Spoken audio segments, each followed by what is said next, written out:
ir darau vieną video, aš turėjau mintį šitą temą, norėjau ją išvystyti, manau, pasinaudojus progą, tiesiog, kada tokie tranzitiniai būsinoje esu, į namuose nei svečiuose, galbūt būtų laikas pakalbėti apie tai, yra tiesiog galimybė. Taigi, tema tokia, buvo artėjanti audra, maždaug čia prieš 2 savaitės, buvo sūkurys virš Lietuvos, jau jisai buvo įsisukęs virš Pabaltio ir aš padariau video ir sakiau, kad reikalinga pagalba žmonių, tada mes galime tai faktiškai sujungti, išjungti ir sumažinti, arba išjungti galutinai sumažinus pasekmes. Ir mano didžiai nuostabai tuo metu aš paminėjau būtent pajūrį, kad pajūrį svarbu atsižvelgti į tai, kadangi pajūrį gyventys žmonės turi pajamas tiesiogiai susijusius su gerais orais. Kuo daugiau gerų orų, to jiems patiems finansiškai geriau. Ir kaip jūs manot, per artimiausias 1 valandas buvo paaukota mums dėl šitos veiklos keli šimtai eurų. Ir kiek aš prisimenu, nesu tikras, bet man atrodo tarp tų žmonių, kurie net keli buvo, kurie po 100 eurų net atsiuntė, nebuvo ne vieno, kurie buvo iš pajūrio. Buvo iš Vilniaus, buvo iš Kauno žmonės, buvo ten iš kažkur Šiaulių, bet viena iš pajūrio. Tai žmonės, kurie mums dovanoja pinigus, kad mes padarytume orą ne tik kad virš jų namą ar virš jų miesto, o bendrai visai šaliai, visiems žmonėms. Tiesiog pagalvoju taip, kad aš galiu atskirti. Jie neturi jokio finansinio intereso. Ir jie įdėjo pinigus ir parašė, Robertai, paskirstykit, kaip jūs skaitote, man nesvarbu kokiam mieste. Buvo tokiu atveju, kada žmogus važiuoja į pajūrį tiesiog gauti, prašo, gal galėtume truputį pastiprinti tą poveikį ir mums reikia pajūrį geresnio orą. Tai dabar jūs aplamai visą vasarą matote, kitokie debesis labai išsipūtė, debesų pilis, tų kilimų pilkų, tokių vienaspalvių, be jokių kantų, be jokių formų, retai labai kada būna, jie neužsilaiko, lietus patys labai trumpi, tokie užėjo, praėjo, tai yra mūsų veiklos rezultatai. Ir kada pajūrį pastiprinam, atitinkamai tas buvo geresnis oras. Ir žmogus, kuris, kaip sakau, visiškai neturi jokios finansinės naudos nuo to, kad bus geras oras kažkur pajūry ar kažkur, sako, imkit, džiaugiuosi, kad geras oras ir bendram labui. Aš, tarsi, jaučiu to žmogaus finansinę būseną, tai tikrai neturi jokio žvakių fabrikėlio, niekas nelaša ir su kriptovaliuta nežaidžia ir milijono neišlaša. Bet tuo metu, gaunasi turbūt taip, kad kuo neturtingesnis žmogus, tuo esi dosnesnis. Ir tie, kurie pajūry, jie tikrai tą video pažiūrėjo, vienas kitam pažiūrėjo, aišku, patrūkščio pečiais, ten galbūt pirštą pasukiojo ir gaila, iš tikrųjų gaila. Čia nepriekaištas dabar šitam filme, yra nepriekaištas žmonėm, bet tiesiog tas kraupus vaizdas, tas kraupus faktas yra to, kad tų kitaip manančių žmonių yra vos kokie 5 procentai, dar kokie 5 procentai nežino, į kurią pusę pasiduoti ir visa likusi dalis būtent ta, nuo kurios kerpama vilna. Ir dabar gerai, kol dabar yra, o kaip rytoj bus, man nesvarbu. Maždaug tokiam stiliui. Arba, pavyzdžiui, tokių buvo įdomių pasisakymų, jo, aš sumokėsiu, padarysiu, o kitiem irgi bus saulė. Tai va, įsivaizduokit, o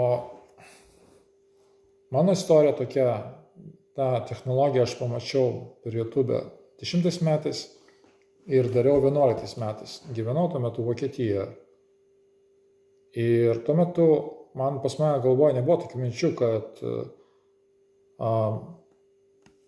palėjų, tai bus gerai ir Lenkijai, ir paskiau dar Lietuvai, nes kadangi debesis eina iš Vokietijos, iš Prancūzijos, Ispanijos tuo metu jie vasarą. Ir ateis ir Lenkija geri orai, ir ateis į Lietuvą. Man tai buvo kaifas, tiesiog aš galėjau takoti didelę teritoriją. Buvau tuo metu vienas, į tą darbą netgi tie žmonės, kurie jau žinojo, kad tos juostos, baltos juostos tai ne lietuvių garai, o cheminės medžiagos. Ir vis tiek jie rodė pirštu. Ir teko pusę maždaug metų įrodinėti, paskiau galiausiai viena moteris išdrįso Lietuvoje padaryti vis dėlto. Ir 2012 metų Velykos buvo po visiškai giedrų daugum. Visiškai viso Lietuvoje buvo giedras dangus. Ką jūs netingit, pažiūrėkit nuotraukas, pamatysit. Tiek to darbo. Ir tada, kaip taip dariau, tiesiog net nebuvo tokių minčių, kad o gal pas kitus bus geriau, arba kažkas turės pelną. Ir dabar kalbu apie ką. Minėjau, kad gal pakalbėsiu tai žmonėm, kurie turi saulės elektrinės, pavyzdžiui, ir turi tikrai finansinę naudą, nuo to jiems patiems gerai, ir jie patys tai galėtų padaryti, pavyzdžiui. Ne vienas nebuvo, kad klausimas, kaip čia daryti, parodyk, aš mielai padarysiu, arba nupirksiu, arba finansuosiu. Buvo tokių žmonių, kurie iš visiškai nesusiję su gerais orais, jie arba atveža didelę porciją to gėrio mums, arba duoda pinigus. Tiesiog imkit, nusipirkit, padarykit. Bet jie neturi jokios tiesioginio ryšio su gerais orais, ta prasme, jiem visiškai dzin. Jiems svarbu tiesiog, kad nebūtų to chaoso.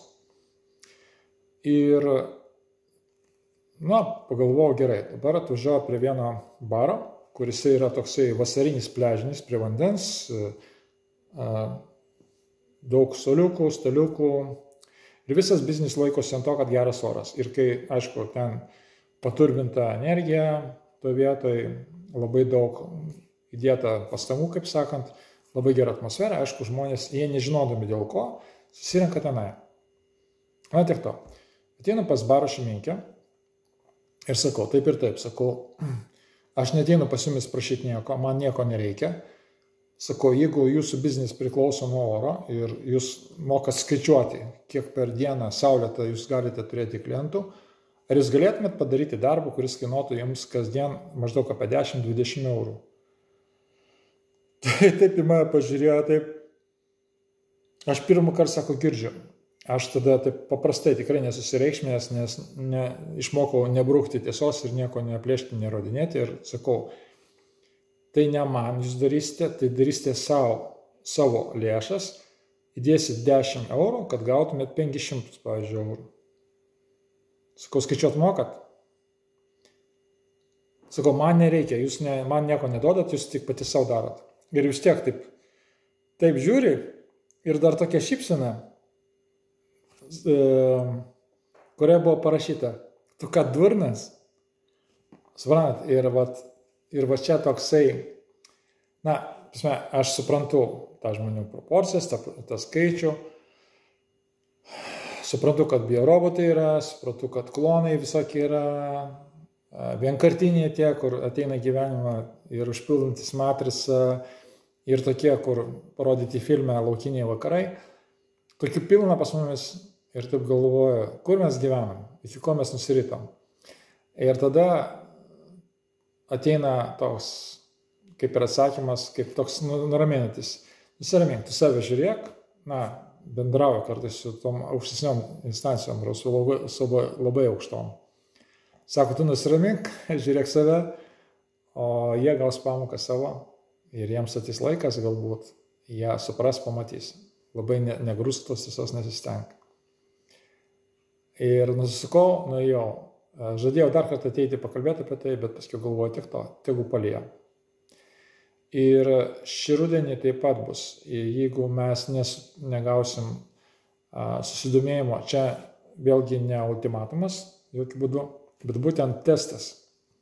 Jeigu negausim jokio susidomėjimo iš žmonių, kurie gyvena pajūry ir turi finansinę naudą grinai, pas mus yra žmonių kolektyve, kurie daro tai dėl savęs, gyvena pajūry ir daro tai dėl savęs, bet tai pavieni asmenys, ne kolektyvas.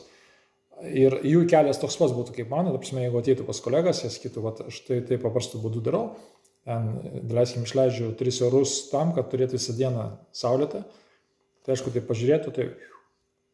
Nes suprantat, kaip mes tokia situacija esam, mes negalime dabar pakilti į 2 km aukštį, paimti debesų mėginį ir parodyti žmogų, kad tai yra kaip šampūno putas, kaip vonios putas, padarytas grybeliniu būdu, apdirbamas aukštų dažnių. Ir tada pučiasi, tinklas plečiasi ir kabinasi ant tų šakelių kaip vynogės rasos lašai drėgmė, kuri tai padauginasi. Mes neturime tos galimybės, bet mes žinome, kaip tai padaryti būnant žemėje, pasiekti tai. Tiesiog išpylėm, pasilaukiam, kol garai 2-3 valandas pasiekė dangų ir ten išsivalo viskas. Valia. Vienas butelaitis 300 ml, 2 butelaičiai beveik pusę litro daugiau. Na, daugiausia litras. Litras 50 km aplinkui Giedrą. Brangu, ne? Ir tie žmonės, kurie gyvena pajūry, jie bandė, aš manau, bandė su kažkom šnekėtis, bet irgi turbūt pamatė tokį vaizdą iš kitų akise jų žvilgsnė. Ir būtent dabar galbūt vis dėlto mes nedarysime tokios didelės iniciatyvos kaip anksčiau. Dar pakalbėsiu atskirai apie dar vieną žmogų mūsų. Toks savotiškai, galima sakyti, kaip mūsų lyderis buvo, na, jeigu taip iš šono žiūrėt, jeigu, kad jūs suprastumėt, mano dešinioji ranka. Ir jo dabar jau nėra. Tai dar anksčiau kažkokia buvo iniciatyva, ta tema daroma, ne? O dabar mes tos iniciatyvos tokios nedarysim, mes liksime labiau stebėtais ir lauksime būtent žmonių susidomėjimo, būtent žmonių susibūrimo. Ir tik tai mes kartu, kada susijungsim, mes galėsime išvengti tų visiškai drėgnų orų, šaltų orų, kada prasidės, gali būti ankstyvas šildymo sezonas, tada papildomas išlaidos ir labai daug sniego žiemos metu. Ir galbūt šitos mintis, kurios bus išgirstos dabar netrukus arba kažkur iki rudens, kad ir sukels šypseną pas žmonės, bet kada jis išipelios sniegą arba negalės dėl sniego nuvažiuoti į darbą arba grįžti arba dėl didelio sniego kiekio padarys avariją, galbūt šita mintis, kuri pasakytų dabar paleisti kaip sėklą, jam ateis į galvą ir jis tuo metu nubus. Mes neforsuojam to nubudimo, mes tik tai bandom pabudinti žmonės. Dėkui, kad žiūrite.